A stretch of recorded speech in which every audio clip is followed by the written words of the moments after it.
2010 was a time to reflect in the wizarding world. Almost a decade had passed since fans of The Boy Who Lived watched an unknown actor named Daniel Radcliffe bring their beloved boy wizard to life on the big screen. He had gone from eager young boy to formidable young man.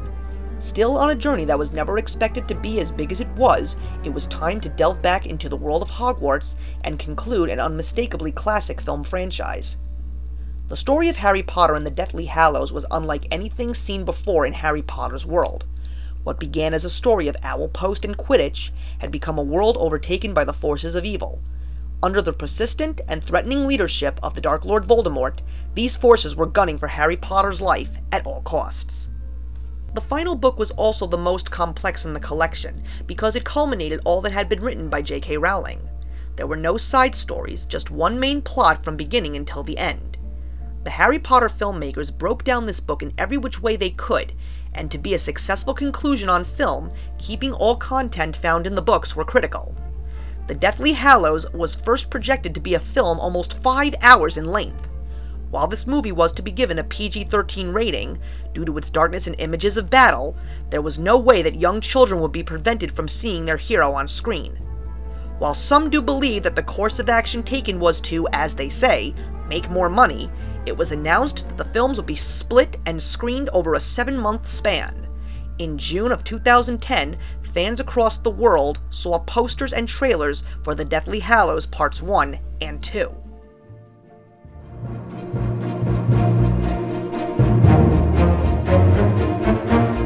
Fans across the globe knew that this pair of final films was going to be the darkest and most intense anyone had seen so far. The cast, young and old, went through plenty of preparation knowing that the fans were going to get something special. There was no need for introductions or story arcs for any of the new characters. Even though there would be a few new faces, probably the most recognizable was Bill Nighy. Their roles would only be minor because the story to be told was the final showdown between Harry Potter and Voldemort. This chapter would test the bonds of friendship and loyalty, as well as the strength of body and mind. Daniel Radcliffe would have to give everything he had in his acting talent to bring this intensity to his character, and the others would soon follow. The teaser trailer had the fans holding themselves in excitement, but at the same time a sense of fear would grip the Potter faithful. Before anyone could say stupefy, the theaters were packed on November 19, 2010, as Harry Potter and the Deathly Hallows Part 1 lit up movie screens everywhere.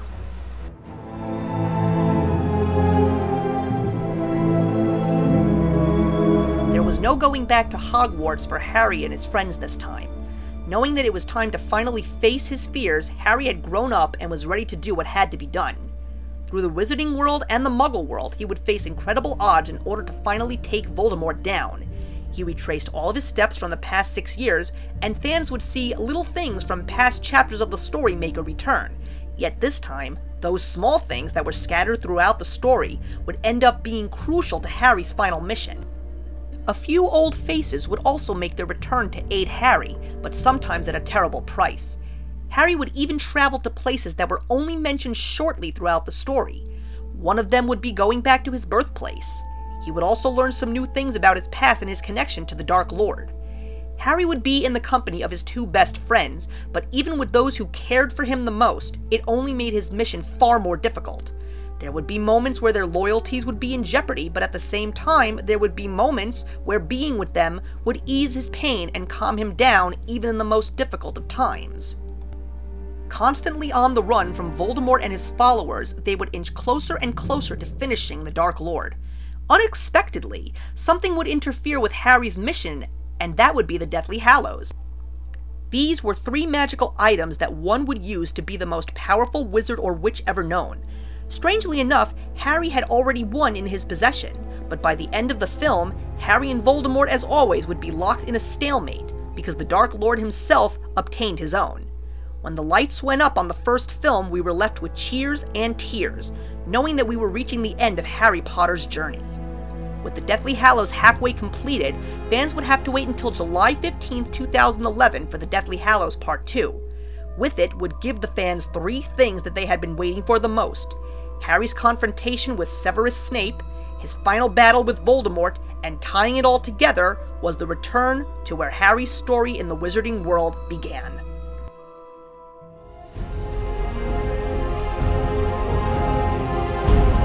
The battle of good versus evil had finally hit theaters, and ironically, after 7 months of waiting, faithful would return to theaters for the last time to see Harry Potter on the big screen.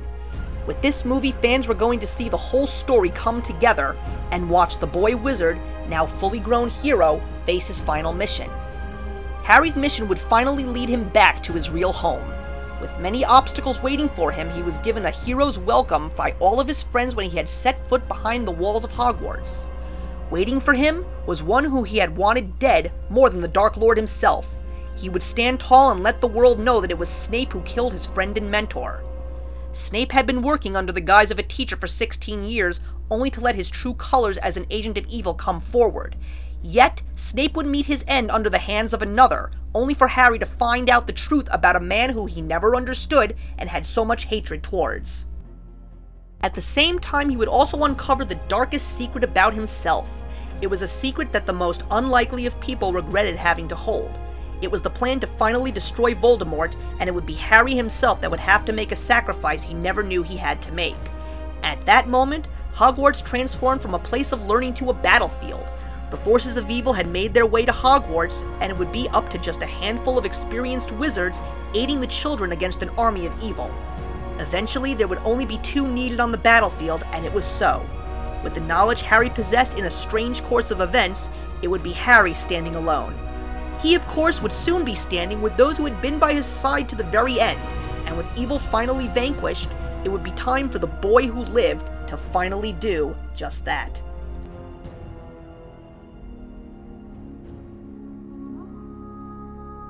For the final installment of the Harry Potter saga, the score was going to match the film in its dramatic intensity. Director David Yates also felt it would be proper to go back to John Williams to score these 2 films. It would be a great challenge for this composer to create something for this chapter of the story.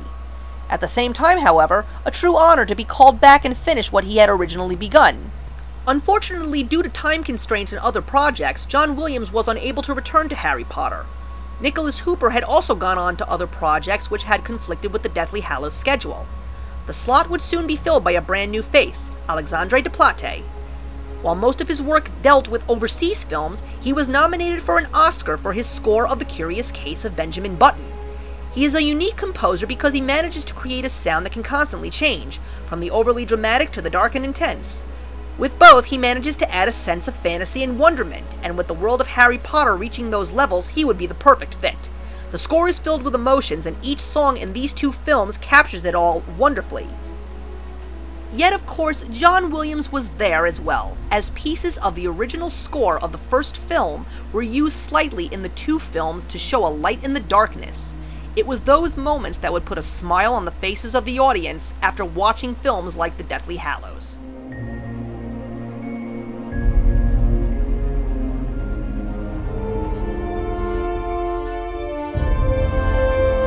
The final installment of the Harry Potter saga is the most complex of all, primarily because of one plot.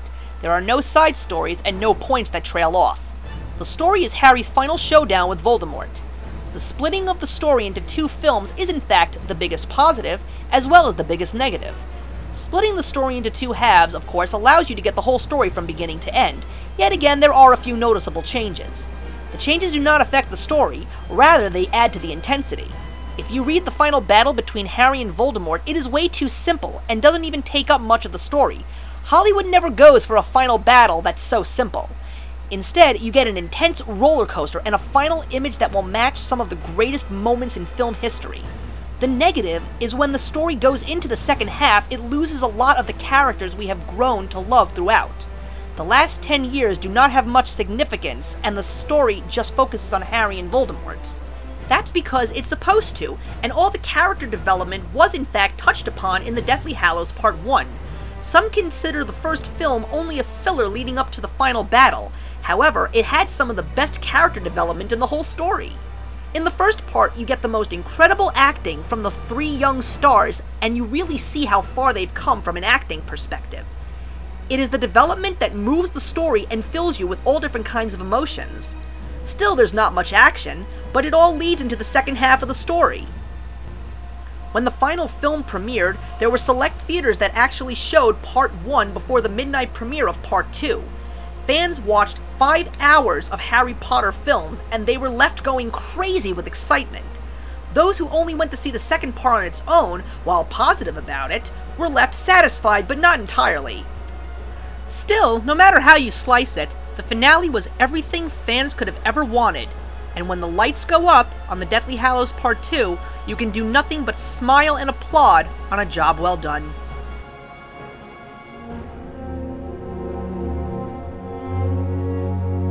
When the 7th book was completed, there was a unanimous cheer of joy because of the final few pages J.K. Rowling gave us.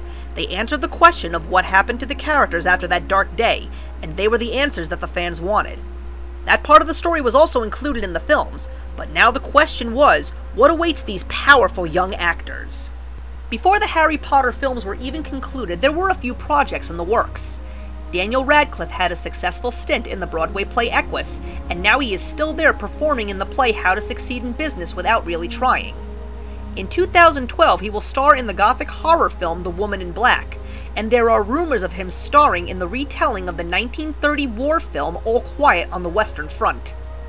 Emma Watson went to study at Brown University, but she felt that she belonged home in the jolly UK. Continuing her education at Oxford, she will also be starring in My Week with Marilyn alongside Michelle Williams and Dame Judi Dench, and The Perks of Being a Wallflower with Paul Rudd. Rupert Grint will be starring in the biopic tale Eddie the Eagle, which tells the story of England's first Olympic ski jumper. Even Tom Felton will be back in theaters sooner than expected, alongside James Franco in Rise of the Planet of the Apes.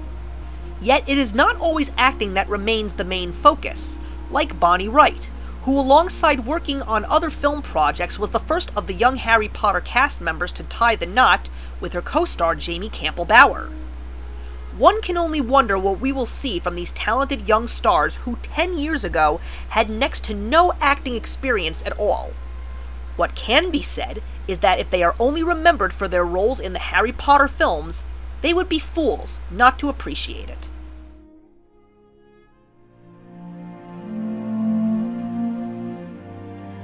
After 10 long years of hard work and dedication, the legacy based on a story that began on cafe napkins had reached its conclusion. The cast and crew of Harry Potter had done it. The story of Harry Potter had successfully conquered the world of literature and film, giving the fans a decade of theatrical enjoyment, and capped it off with the ending that they had waited for all these years.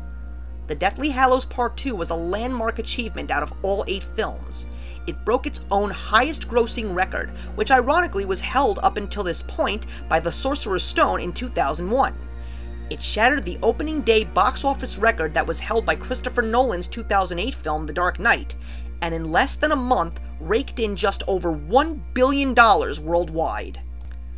At this point, the Harry Potter films were being called the Star Wars of the 21st century and a classic in modern film. Yet to the fans that had grown up alongside him, Harry Potter would always be known as the boy wizard who overcame all odds to live a life of peace with those he loved.